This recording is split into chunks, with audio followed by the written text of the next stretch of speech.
솔직하게 말해서 완전히 제 기억에서 삭제하고 싶었지만 그렇게 못한 게 짜증날 정도로 결혼 후의 기억들은 최악이었거든요. 연인이 부부가 되었다가 최악보다 더 못한 사이가 된 이유는 바로 시댁과 큰 연관이 있었어요. 그리고 이 모든 건 상견례를 거치면서 이상해지기 시작했죠. 저와 남편은 지방에 사는 고향 친구였어요.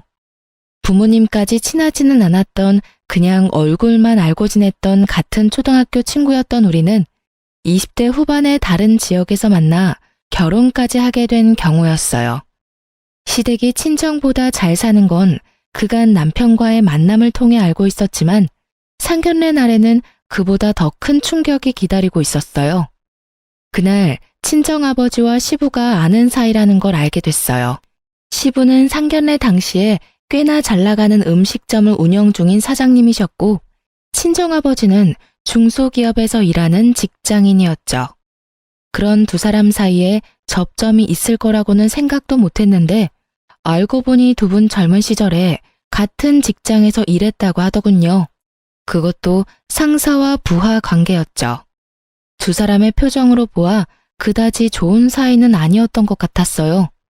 하지만 그 상황에서 물어볼 수도 없었고 상견례가 끝나고 나서 아버지도 시부도 별 말이 없었으니 저도 남편도 별 생각 없이 지나쳤죠. 저는 좋은 날을 앞두고 분란을 일으키고 싶지 않은 심정이었고 남편은 귀찮은 걸 싫어하는 편이었으니 그냥 지나친 거죠. 그래서는 안 됐는데 친정아버지도 제가 결혼을 앞두고 불행해지는 걸 원하지 않았으니 아무 말 하지 않았던 거였어요. 이때 아버지는 알고 계셨던 거예요. 시댁 어른이 어떤 사람인지를요. 결국 나중에 결혼을 하고 나서야 알게 됐어요. 저희 아버지가 사돈댁 두 사람을 보고 그리 좋아하지 않았던 이유. 바로 시부도 시모도 사람을 아낄 줄 모른다는 점을 친정아버지는 알고 계셨던 거예요. 결혼 후 시부모는 저희 친정을 언제나 아래로 보며 하등하게 취급했거든요. 말만 사돈이지 예전에 자기 부하 취급하던 행동을 제 앞에서도 아버지에게도 그대로 하더군요. 그 모습에 정말 너무 어이가 없었어요. 상견례 때 아버지 모습을 보고도 별 생각 없이 결혼을 했던 저는 저와 친정이 시댁에서 어떤 취급을 받는지 아버지에게 말하고 싶지 않았어요.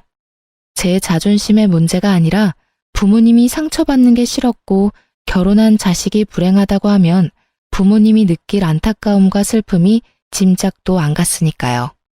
결국 제 잘못인 거죠. 참고 살아보겠다고 결정한 그 다짐이 제 발목을 잡을 줄 몰랐으니까요.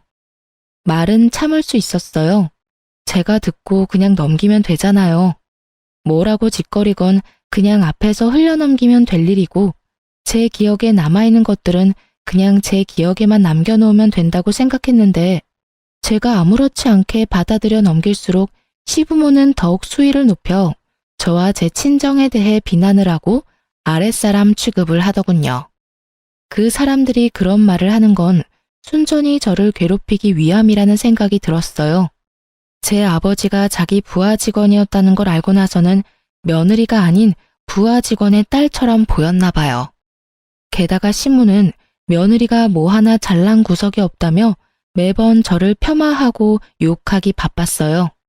이상하죠? 결혼 전에 만나서 식사 사드리고 선물 사드릴 때는 좋아서 입이 찢어질 정도로 웃더니 말이죠.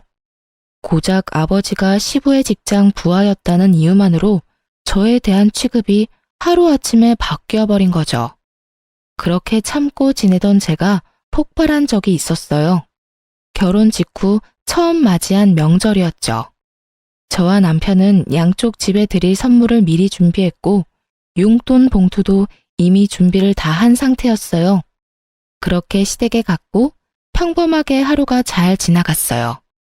이후 친정에 들르기 위해 시댁에서 나오는데 시모가 제게 선물 세트를 하나 건네더군요. 아버지한테 갖다 드려.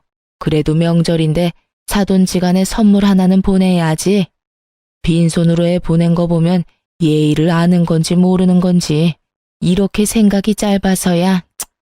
선물을 건네며 함께 받은 말은 독했지만요. 이 정도면 대놓고 저희 부모님이 시댁에 선물을 하지 않은 걸 욕한 거나 마찬가지였죠. 선물을 준비했을 거라고는 생각을 못했기에 저도 그 말에 답을 못했어요. 그래도 시댁이 저와 친정을 생각해줬다는 생각에 마음이 좀 편해진 상태로 친정에 향했죠. 그리고 친정 부모님께 시댁에서 보낸 선물 세트를 건네고 시간을 보냈어요. 아버지는 좀 떨떠름해 보였지만 선물이 들어왔으니 남편에게 고맙다는 말을 전했어요. 그렇게 이야기하고 놀며 저녁 시간이 되어서 어머니는 들어온 선물 세트로 맛있는 음식을 해보자며 선물 세트를 열었어요. 저희가 받아온 건 말린 버섯 세트였어요. 그런데 쇼핑백에서 꺼낸 순간 모든 사람들이 깜짝 놀랐어요. 버섯 가득 곰팡이가 퍼져 있었거든요. 받아서 가지고 온 지 24시간도 지나지 않았는데 이런 곰팡이가 생길 리는 없었고 처음부터 곰팡이 생긴 걸 줬다는 게 더 맞는 말이었죠. 저는 경악, 아버지는 침착, 어머니는 정색. 그 와중에 남편은 자리를 슥 피하더군요.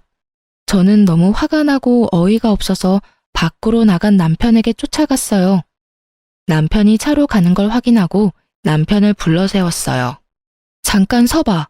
당신 이거 알고 있었어? 저렇게 곰팡이 피인 유통기한까지 벌써 지난 버섯인 거 알고 있었냐고. 나도 몰랐어. 쇼핑백에 들어가 있는데 내가 어떻게 알겠어? 남편도 당황스러운 표정인 건 마찬가지더군요. 어머님이 왜 이런 걸 우리 집에 준 거야? 내가 아무리 싫으셨다 하더라도 이건 아니지. 어떻게 사돈 댁에 저런 물건을 보내? 아예 보내지 않았으면 이런 일도 없었을 거 아냐. 나도 모른다니까 왜 나한테 자꾸 화내? 그럼 내가 화 안 나게 생겼어? 그러는 당신은 왜 이렇게 조용한데? 장인 장모가 당신 부모님 때문에 화가 났는데 왜 이렇게 침착하냐고. 그럼 내가 어떻게 해야 하는 건데? 나한테 이러지 말고 당신이 직접 우리 엄마한테 말하던가. 어떻게 해야 하냐고? 그걸 몰라서 물어? 변명을 하던 핑계를 대던 뭐라도 말해야 할 거 아냐. 그러니까 나는 모르는 일이니까 당신이 우리 엄마한테 말하라고.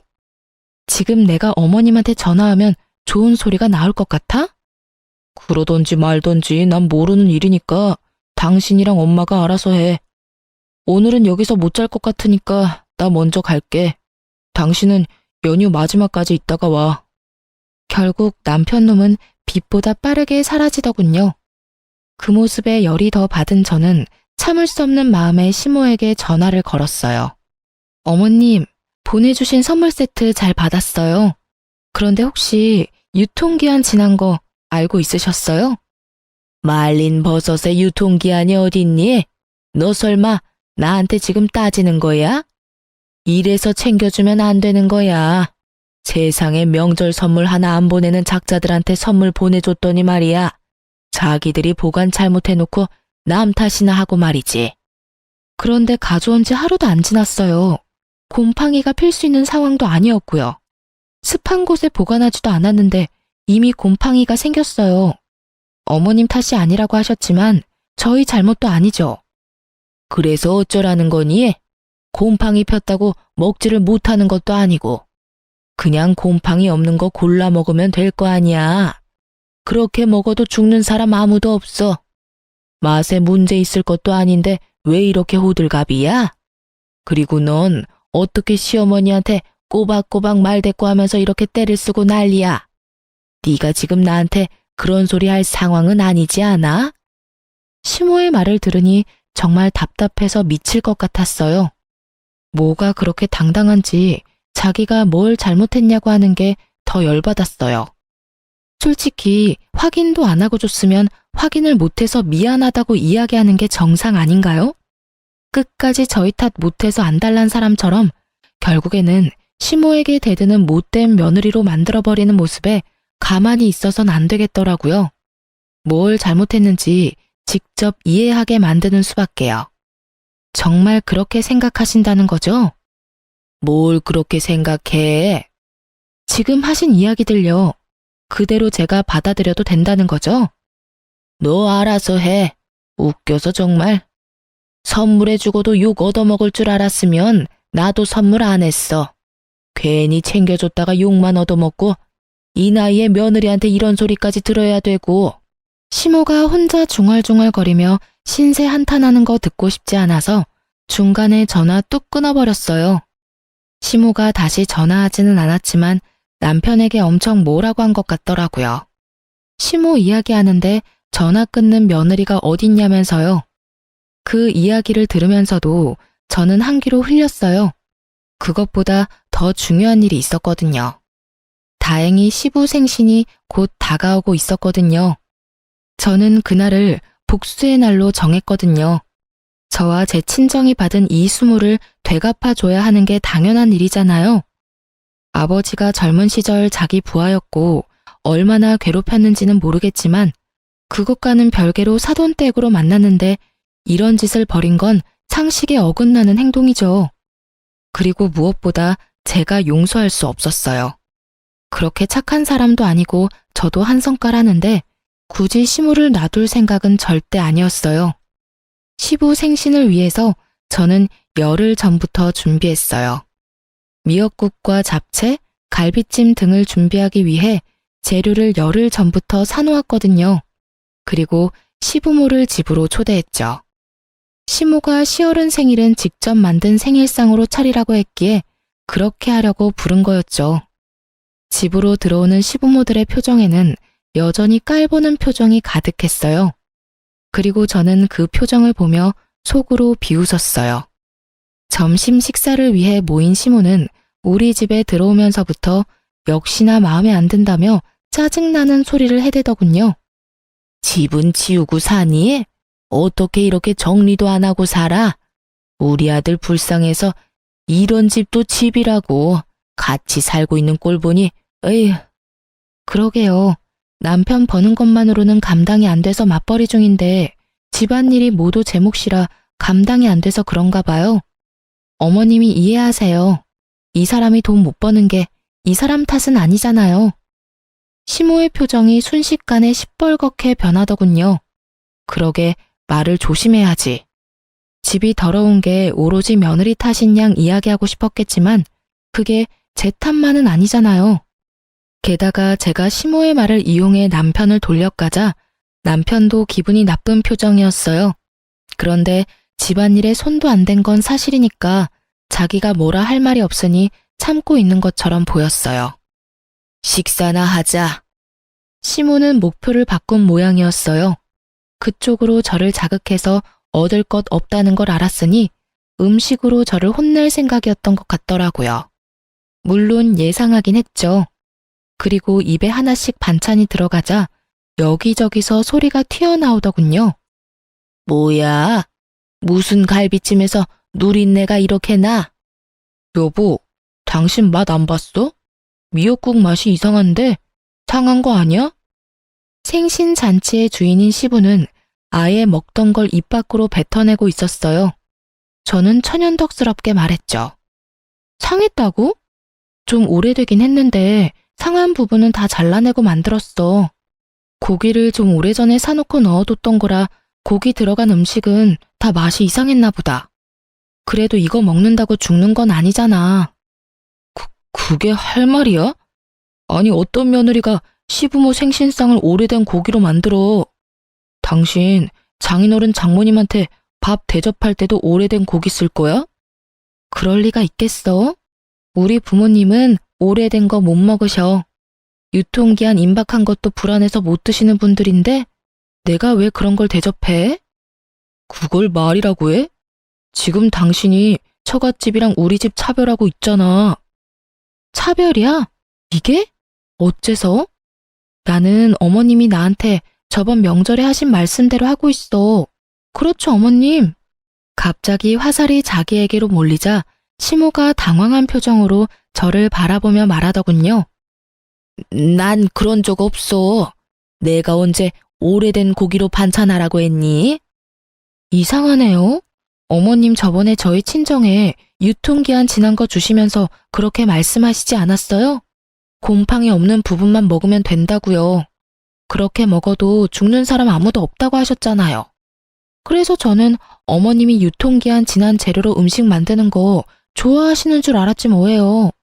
그래서 저도 최대한 취향 맞춰드리려고 열흘 전부터 고기 사서 숙성시켜뒀는데 어디가 잘못된 거죠? 제 말에 세 사람이 모두 말도 없이 저만 쳐다보더군요. 저는 당당했어요. 시작은 지들이 먼저 했지 제가 한 건 아니니까요. 너 설마 그날 그 일 마음에 두고 이런 일 벌인 거니? 시아버지 생신에? 이런 일을 벌이다뇨. 어머님은 그때 우리 집에 곰팡이 핀 물건 주면서 일부러 당당하게 구신 건 아닐 거잖아요. 곰팡이 핀 물건이라도 소중한 거라고 생각하라고 말씀하신 게 어머님이시니까 저도 그 말 그대로 존중해 드린 거죠. 설마 이게 실례라고 말하지는 않으시겠죠? 그렇다면 그때 우리 집에 그런 물건 주신 건 어머님이 실례하신 일일 테니까요. 제 말에 시모는 아무 말도 못하고 버벅거리고 있더군요. 남편도 놀란 얼굴로 저를 쳐다보고요. 다들 그런 생각이 들었을 거예요. 눈앞에 있는 이 여자가 얼마나 집요하게 그때 일을 생각하고 이런 짓을 벌였을까 하고요. 실례라면 제가 사과드릴 수도 있어요. 그렇지만 진짜 실례면 어머니도 저희 부모님께 사과하셔야겠죠? 그 말에 할 말이 없는 시모는 저를 노려보기만 할 뿐이었고 사과할 생각은 전혀 없어 보였어요. 하긴 사과를 할 사람이었으면 제가 이런 짓도 안 했을 테죠. 저는 시부모에게 대놓고 말했어요. 받은 대로 해드리는 것뿐이에요. 그러니까 앞으로도 시댁 행사에는 어머님이 좋아하시는 유통기한 지난 재료 넉넉히 써서 음식 해드릴게요. 그 말에 남편은 난감한 표정이었고 시모는 분한 표정이었어요. 하지만 할 말이 없겠죠. 제가 틀린 말 한 건 아니잖아요. 그리고 다 뿌린 대로 거두는 거잖아요. 결국 그 일 이후로 시부모님은 저한테 음식을 하라고 말하지도 않고 물건을 저한테 주지도 않았어요. 안 받고 안 주는 게 제일 깔끔하죠. 그런데 역시나 끝까지 저희 부모님께 사과는 안 하더라고요. 모가지가 얼마나 빳빳한지. 그 일이 있고 나서 저와 시부모는 이미 건널 수 없는 강을 건넌 것처럼 사이가 확실하게 나빠졌어요. 대놓고 저한테 뭐라고 하지는 않았지만 표정과 행동에서 보이는 것도 있잖아요. 그래도 저는 별로 신경 안 썼어요. 시댁이란 건 안 보면 그만이고 정말로 더 큰 일이 생기면 진짜 이혼해버려야겠다고 생각하고 있었거든요. 생각 외로 별탈 없이 시간이 지나면서 친정의 제 할아버지가 돌아가셨어요. 그리고 저희 친정아버지에게는 조부의 유산으로 땅이 하나 생겼죠. 별로 신경 안 쓰고 있던 땅이었는데 그 땅 주변이 예전보다 발전을 많이 하는 바람에 값이 예전보다 많이 올랐더라고요. 아무리 지방의 소도시라도 땅 평수가 작지 않으니 가격은 좀 됐어요. 친정아버지는 그 땅을 팔아 건물을 하나 사고 싶다고 했어요. 그곳보다 좀 더 번화한 곳에 있는 4층짜리 건물이요. 일단은 땅을 팔아야 했는데 땅을 팔자마자 시부에게서 아버지에게 연락이 왔어요. 잠깐 보자는 말이었죠. 저는 아버지와 함께 시부를 만나러 갔어요. 시부는 시모와 함께 나와 있었는데 대뜸 하는 말이 웃겼죠. 그래, 사돈. 내가 들어보니 얼마 전에 돈이 좀 생겼다던데 그거 투자할 생각 없나? 우리도 가게를 좀 더 번화한 곳으로 이전하고 싶은데 돈이 좀 모자랐거든. 우리들 사이이기도 하고 돈 좀 빌려주면 내가 나중에 더 크게 갚아줄 수 있는데 어때? 저는 시부의 그 말에 남편을 째려봤어요. 아버지가 땅을 팔아서 돈이 생겼다는 말을 남편에게만 했었는데 그걸 그대로 시부에게 가서 일러 바칠 줄은 몰랐거든요. 선배, 그건 못 들어드릴 것 같습니다. 저희는 그 돈으로 다른 걸 하려고 생각 중이라서요. 사실은 이 사람이 아니, 내가 돈을 달라고 한 것도 아니고 빌려달라고 했다는 것뿐인데 그걸 이렇게 매몰차게 거절을 해? 돈 생기더니 사람이 변하네. 이래서 졸부는 안 되는 거야. 돈 생기니까 봐라. 이제는 선배 취급도 안 해주잖아. 정말 너무하네요. 여태껏 저희가 며느리한테 부족하게 한 것도 없는데 겨우 돈 5천만 원 빌려달라는데 그걸 거절해요? 세상에, 이래서 사람 속 모른다고. 염치가 없어도 유분수지. 별 볼 일 없는 며느리 들여서 고생하는 우리는 생각도 안 하고 자기들끼리 잘 살자고. 저와 친정까지 싸잡아 비난하는 시부모를 보는 저와 아버지는 정말로 당황했어요. 저희가 그 뒤에 꺼낼 이야기가 시부모에게 그리 나쁜 이야기는 아니었거든요. 그런데 그것도 모르고 거절의 말을 꺼내자마자 사람을 완전히 매도하는데 정말 답이 없다는 게 무슨 말인지 알겠더라고요. 결국 아버지도 열을 받았는지 조용하시던 분이 한마디 꺼냈죠. 돈 맡겨놨습니까? 아무리 사돈이라도 정도가 있는 법이지. 손에 칼만 안 들었다 뿐이지 완전 날강도 아니오. 결국은 친정아버지가 먼저 자리를 떴어요. 저와 남편은 중간에서 난감한 상황이었죠. 이 일만으로도 제 머릿속이 엉망이었는데 더 안 좋은 일은 그 뒤에 일어났어요. 남편과 시부는 그 뒤로 제게 냉랭하게 대했고 저는 아무런 말도 건넬 수 없었죠. 남편과 이야기를 해봐야겠다 싶은 마음에 연차를 쓰고 남편과 시부가 일하는 음식점으로 갔어요. 그런데 가게 안으로 들어가기 전 유리병 너머로 남편과 가게 여직원이 이야기하고 있는 게 보이더군요. 그런데 남편 손의 위치를 보고 제가 폭발할 뻔했거든요. 여직원 허리에 손을 얹고 있었고 여직원은 뭐가 좋은지 하하호호 하며 몸을 찰싹 붙이고 있었어요. 너무 열받은 제가 문을 열고 들어가며 소리쳤죠. 지금 뭐 하는 짓들이야? 저를 보고 남편과 상간녀는 깜짝 놀란 모양이더군요. 당신 이게 뭐야? 설마 가게 여직원이랑 바람 났어? 여보, 그게... 난감해하는 남편과 모른 척하며 눈을 피하는 상간녀를 보니 억장이 다 무너지는 기분이었어요. 저는 남편에게 소리쳤죠. 내가 당신하고 이야기하려고 여기까지 왔는데 설마 이런 걸 보게 될 줄 상상도 못했네. 얼마나 됐어? 어디까지 갔어? 왜 이리 소란스럽냐? 제 목소리에 튀어나온 시부가 뚱한 표정으로 저를 보며 한마디 하더군요. 넌 여기 왜 왔어? 남편 일하는 곳이 음식점이라서 편하게 들락날락해도 된다고 생각하냐? 그리고 남편 일하는 곳에서 소리 지르는 건 네 아비가 가르치든? 결국 또 말끝에 아버지를 걸고 넘어지는 시부를 보며 아니, 이 상황에 대해 아무 말도 하지 않는 시부를 보며 저도 부글부글 끓었죠. 아버님, 아버님도 아셨어요? 이 사람 여기서 바람 피우는 거? 소리 지르지 말래도. 바람을 피우든 뭘 하든 네가 뭔 상관이야. 며느리로서 네가 마땅히 해야 할 일도 하지 않는데 아들이 바람 피우는 건 어쩔 수 없지. 도움이 안 될 거면 가만히라도 있어라. 그럼 다 알고도 지금 저한테 제가 며느리로서 뭘 못했는데요? 내가 머리 숙이고 들어가서 돈을 빌려달라고 했으면 네가 나서서 일이 잘 되도록 했어야 하는 거 아니냐? 그런데 가만히 앉아서 지켜만 보고 있는 꼴이라니. 도움도 안 되는 며느리보다야 보는 맛이라도 있는 여자가 더 낫겠지. 이게 지금 저희 아버지가 돈을 안 빌려줘서 제가 이런 취급을 당하는 거예요? 아니, 저희 아버지한테 돈 맡겨놓으셨어요? 돈을 주든 말든 그건 아버지 돈이죠. 세상 어떤 시아버지가 며느리한테 친정집 돈을 내놓으라고 시킬 수가 있어요? 못할 일도 아니지.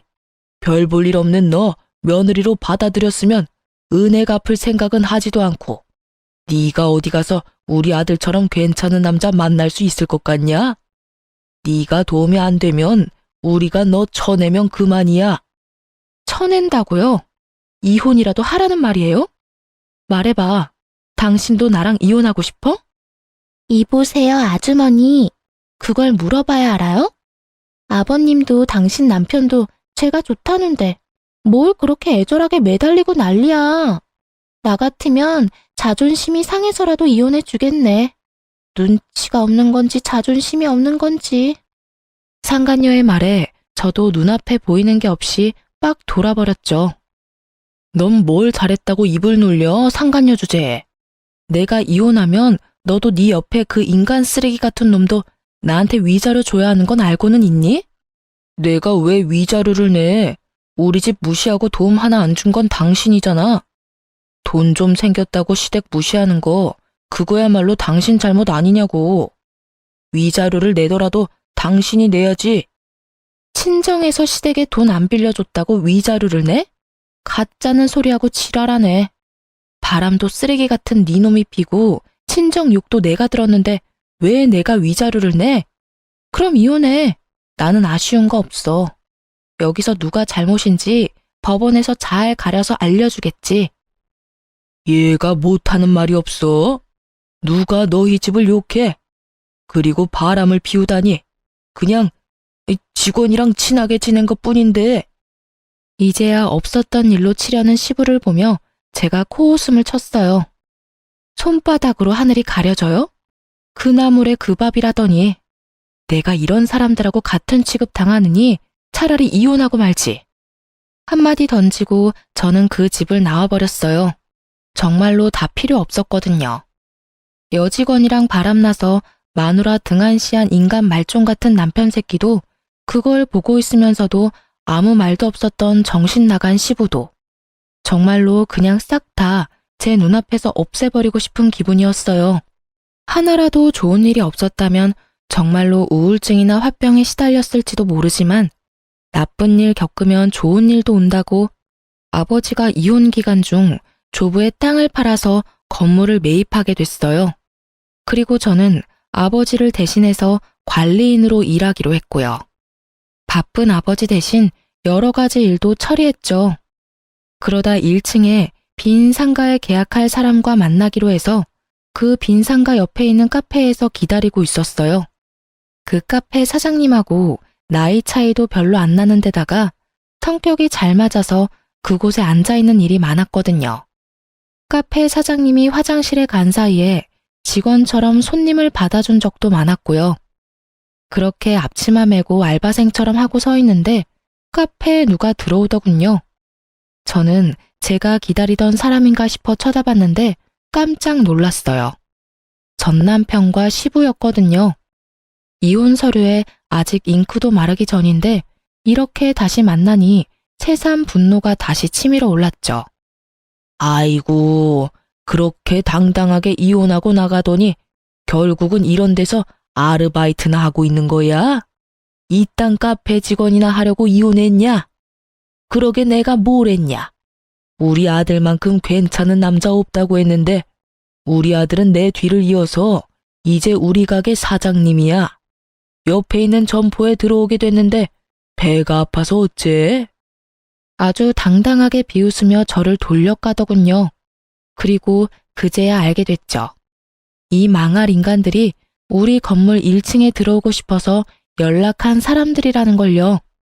아는 지인을 통해서 자리를 보고 싶다고 했고 계약을 하고 싶다는 뜻을 비췄다고 해서 한 달이 건너서 약속을 잡은 거였는데 이 인간들인 걸 알았다면 거절했을 거예요. 그렇지만 이미 이 사람들은 여기에 들어온 상황이죠. 어이가 없어서 안 입고 온 표정 짓고 있으니 시부가 자기 상황도 모르면서 저한테 또 한마디 던지더군요. 옆에서 일한다고 우리 아들한테 꼬리치지 마, 응? 이미 이혼하고 남인데 콩고물 떨어지는 거 받아먹으려고 근처에서 알짱거리지 말라 이 말이야. 그러게 처음부터 네 아빠한테 말해서 돈 빌려주라고 했으면 이런 일 없었을 거 아니냐?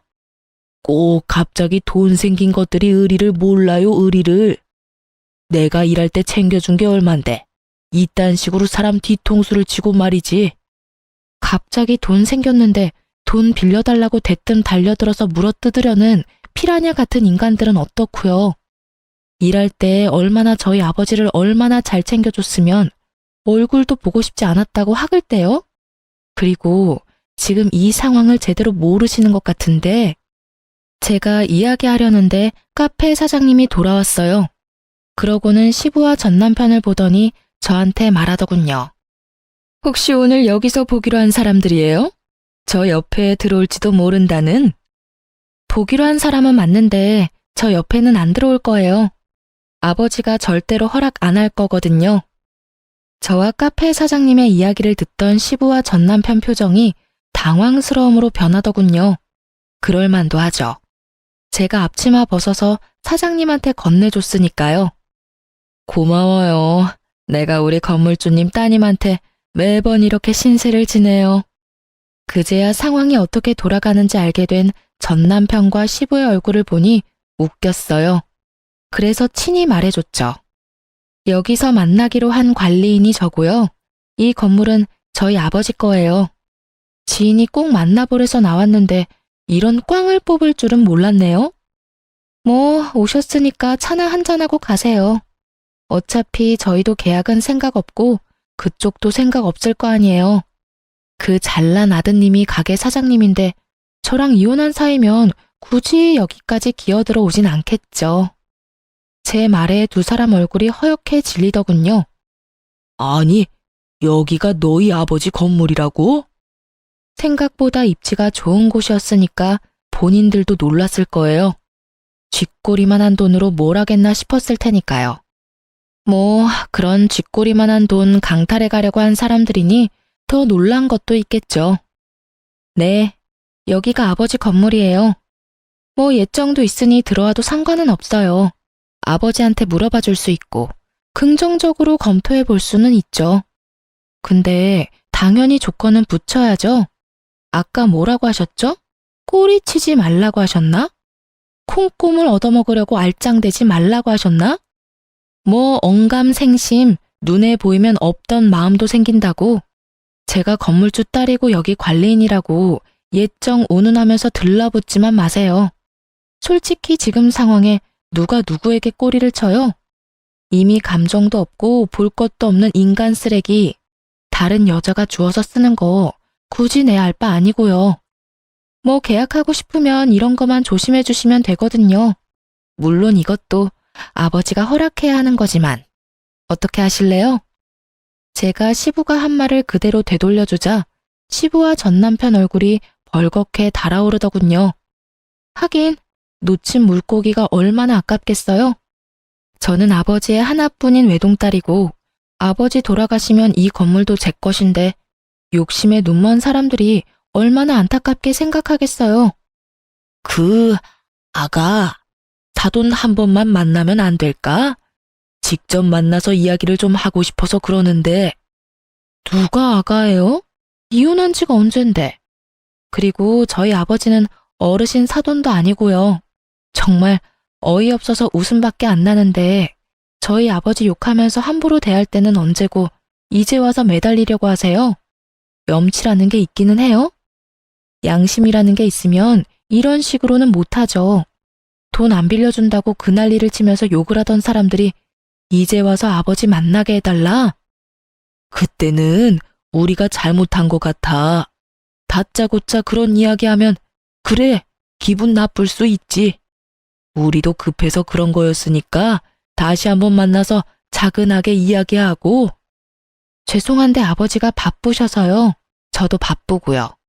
계약 안 될 것 같은데 굳이 여기서 열내지 마시고 그냥 돌아가시는 게 어떨까요? 솔직하게 말해서 가게 들어오는 사람들 거르는 것도 일이거든요. 그런 면에서 이번에는 쉽게 걸렀으니 다행이라고 생각해요. 그럼 저는 바빠서 이만 가볼게요. 안녕히들 가세요. 저는 두 사람을 놔두고 카페 밖으로 나가버렸어요. 그리고 그날 저녁에 전 남편에게 전화가 왔어요. 사실 이혼 후에 연락처 삭제시켜놨는데 남편 놈도 연락처를 바꿨는지 결국 전화를 받게 됐어요. 나야, 당신이 오해할까봐 말하는데 나는 그 여자랑 결혼한 거 아니야. 솔직히 그때도 별 사이 아니었는데 당신이랑 아버지가 너무 크게 싸워서 이런 이야기도 못하고 헤어졌잖아. 오해? 그게 오해라고? 당신 그때 변명에 말 한마디도 안 하고 다 아버님한테 맡겼었지? 별 사이가 아니라는 것 치고는 그 여직원 행동도 너무 당당했는데 아니라고? 그래, 그런 걸로 알게. 아무 사이도 아니라고. 그런데 그 이야기를 왜 나한테 해? 어? 그야 당신이 오해하고 있을까 봐. 나는 아직 당신한테 마음이 있어.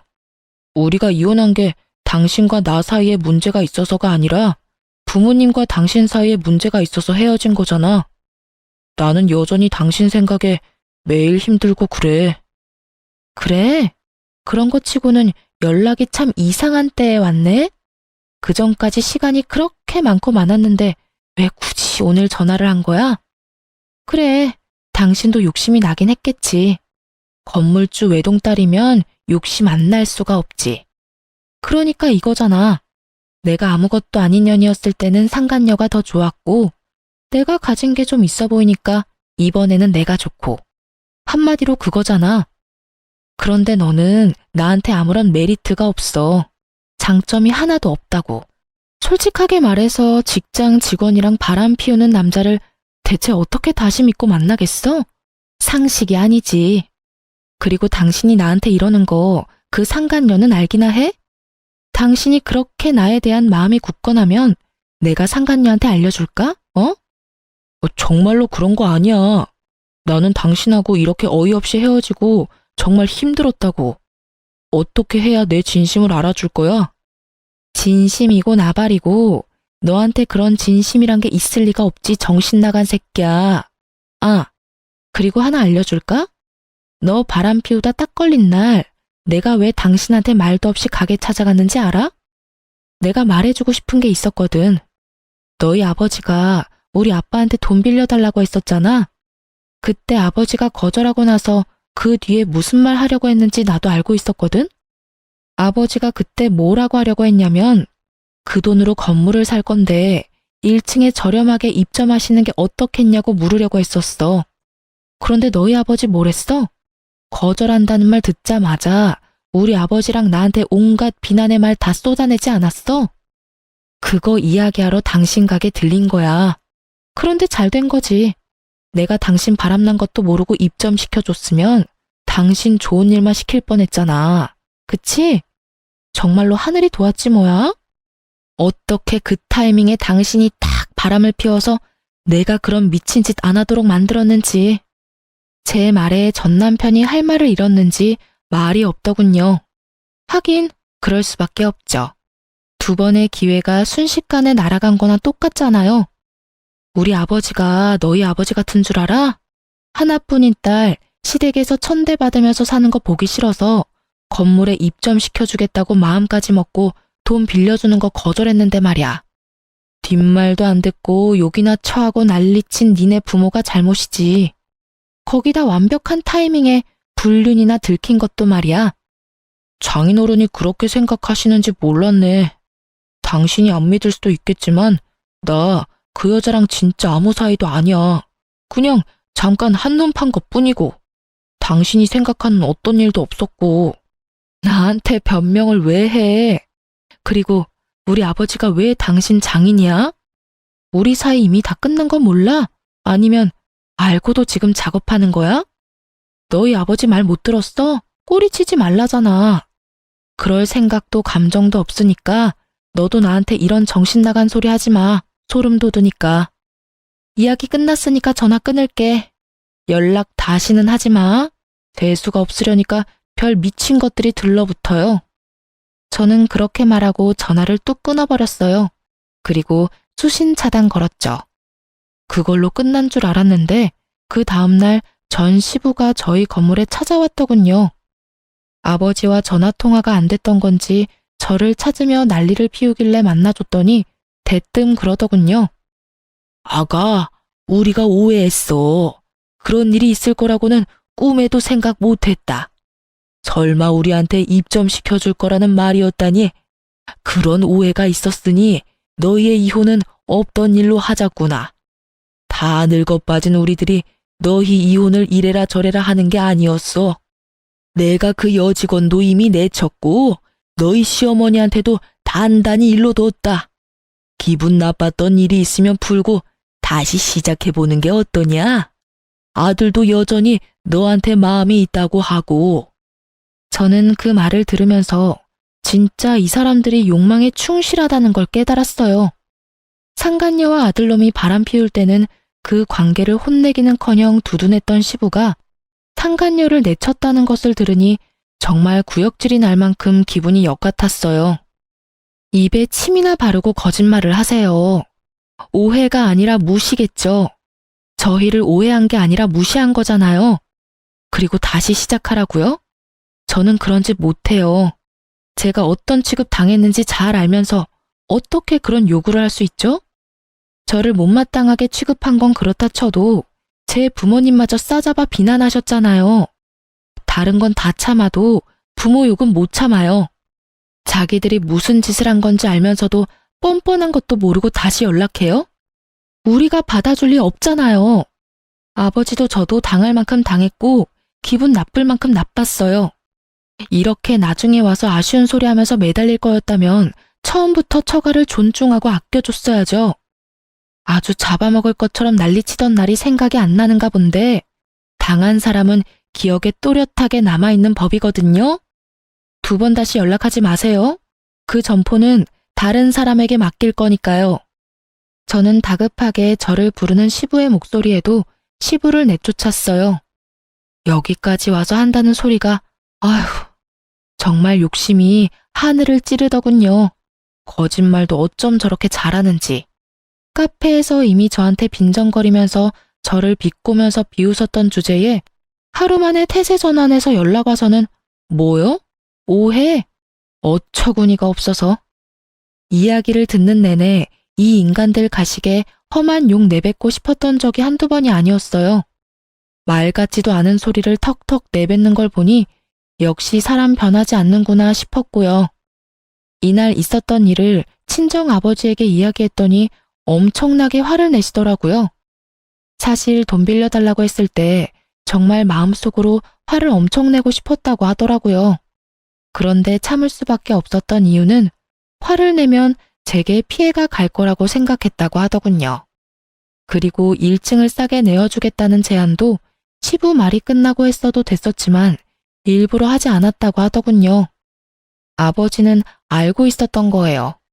시댁이 한번 잘해주면 영원히 들러붙어서 기생충처럼 저희를 괴롭힐 거라는 걸요.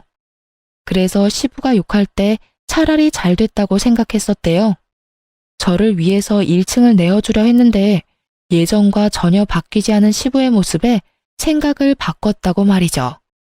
그래서 제가 이혼했을 때도 차라리 잘 됐다고 말해줬어요.